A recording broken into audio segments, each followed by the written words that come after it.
Good evening, student. In this lecture, we will study the noise factor and noise figure, the topic of communication engineering. So, first we will see the what is noise factor. अब noise factor क्या है? यहाँ पे हमने लिखा the noise factor the noise factor of an amplifier or any other network or the receiver is defined as। अभी देखो क्या डेफिनेशन लिखा है हमने। और नॉइस फैक्टर जो होता है वो एफ से इंडिकेट होता है। यहाँ पे लिखा है हमने available S N R at input divided by available S N R at output. अब एस एन आर मीन्स क्या होता है कि सिग्नल टू नॉइज रेशियो, ये हमने पहले लेक्चर में देखा है। अब S N R signal to noise ratio means क्या होता है, signal power divided by noise power, ये हमने पहले लेक्चर में ही देख लिया। तो नॉइस फैक्टर का क्या फार्मूला है कि available SNR at the input divided by available SNR at the output. अभी noise factor tells us how much the system degrades.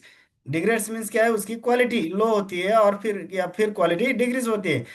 The noise factor tells us how much the system degrades signal quality due to added noise. अगर ये noise add होता है तो signal quality कितनी decrease होती है, या फिर कितनी वो जो क्वालिटी है वो रिड्यूस होती है, वो सब जो भी इंडिकेट करता है उसको बोलेंगे हम नॉइज फैक्टर।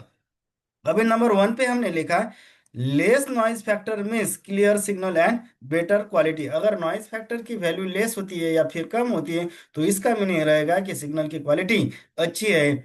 और ये सेकंड में देखा है हमने कि more noise figure means noise signal means. अभी देखो पहली केस क्या थी कि हमारे की लेस नॉइज फिगर है तो means clear signal better quality. अगर मोर नॉइज फिगर है means noisy signal means signal ज़्यादा नॉइजी है, और ये पुअर क्वालिटी सिग्नल की जो भी क्वालिटी है वो रिड्यूस हो रही है, और उसको हम बोलेंगे कि पुअर क्वालिटी हो जाएगी सिग्नल की। फॉर अभी यहाँ पे लिखा हमने कि for good quality signal noise figure should be low. में जितना लेस रहेगा वो उतना ही सिग्नल के लिए अच्छा है, या फिर सिग्नल की क्वालिटी के लिए अच्छा रहेगा। मीन्स हमेशा क्या होना चाहिए कि नॉइज फिगर की value should be low, means या कम होनी चाहिए।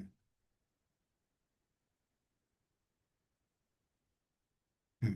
अभी देखो नॉइज फैक्टर हमने देख लिया वो पिछले स्लाइड में। अभी देखो हम देखेंगे कि नॉइज फिगर क्या होता है। If the noise factor express in dB, या फिर उसको डेसिबल में अगर एक्सप्रेस किया तो it is known as the noise figure for the circuit.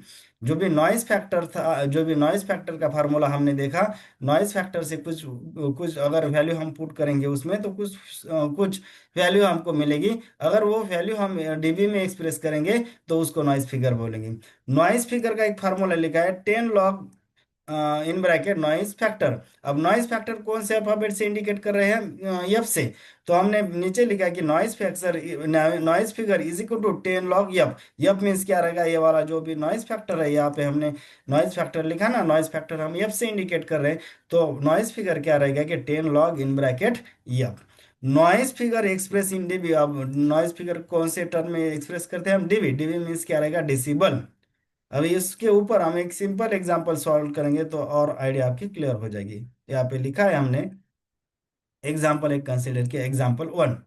अभी देखो the signal power and noise power measure at the input of an amplifier are 150 microwatt and 1.5 microwatt. Microwatt में दी है दोनों वैल्यू।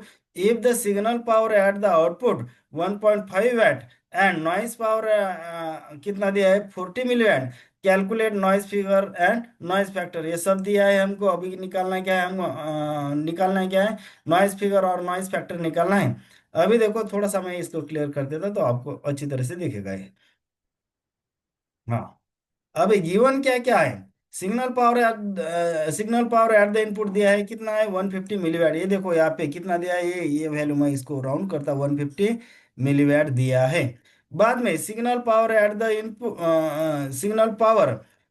इनपुट 150 मिलीवैट, ये clear हो गया। Noise power at the input कितना दिया है, ये देखो नॉइज पावर पावर कितना दिया है 1.5 माइक्रोवैट दिया है, एज इट इज हमने लिखा है।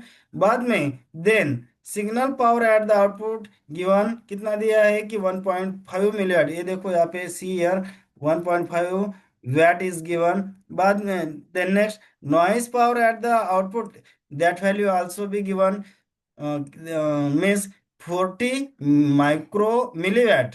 40 milliwatt दिया है ना, see here 40 milliwatt also is given, means हमने चार ही वैल्यू एज इट इज लिखा है। अभी available SNR at the input कितना रहेगा, ये एसएनआर मीन्स क्या होता है कि signal power divided by noise power. अभी एसएनआर हमको हम कहाँ से कौन सा चाहिए, इनपुट वाला।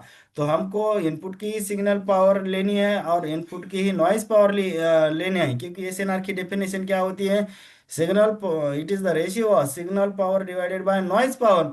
अभी एसएनआर कौन से साइड पे निकालना है, हमको इनपुट साइड का एसएनआर निकालना है, इसलिए हम दोनों ही वैल्यू मीन्स जो सिग्नल पावर है इनपुट साइड का कंसीडर करेंगे और नॉइज पावर भी इनपुट साइड का कंसीडर करेंगे। तो जो भी वैल्यू है वो कितनी आती है, 100 milliwatt. Same way S N R at the output कितना आ जाएगा, 1.5 divided by 40 into 10 to the power -3, क्योंकि मिलीवाट में दिया है, वो वैल्यू कितनी आ जाएगी हमारे 37.5। अब देखो कि noise factor, what is the formula for noise factor, available SNR at the input divided by available SNR at the output.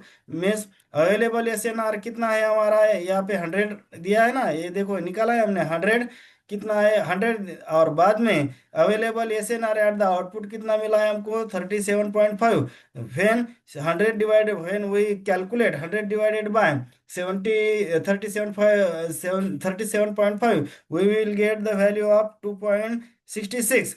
Then noise figure, how we calculate the noise figure, 10 log in bracket f। अब f कितना मिला हमको, 2.66। अब as it is हम formula में उसको put करेंगे, if we put the value 2.66 in this formula, then the formula will be 10 log 2.66, means answer रहेगा कि 4.26 dB। ये हमारा 4.26 dB ये फाइनल आंसर होगा। होप करता कि समझ में आया होगा, समझ में आया होगा तो चैनल को लाइक सब्सक्राइब और शेयर करो। Thank you.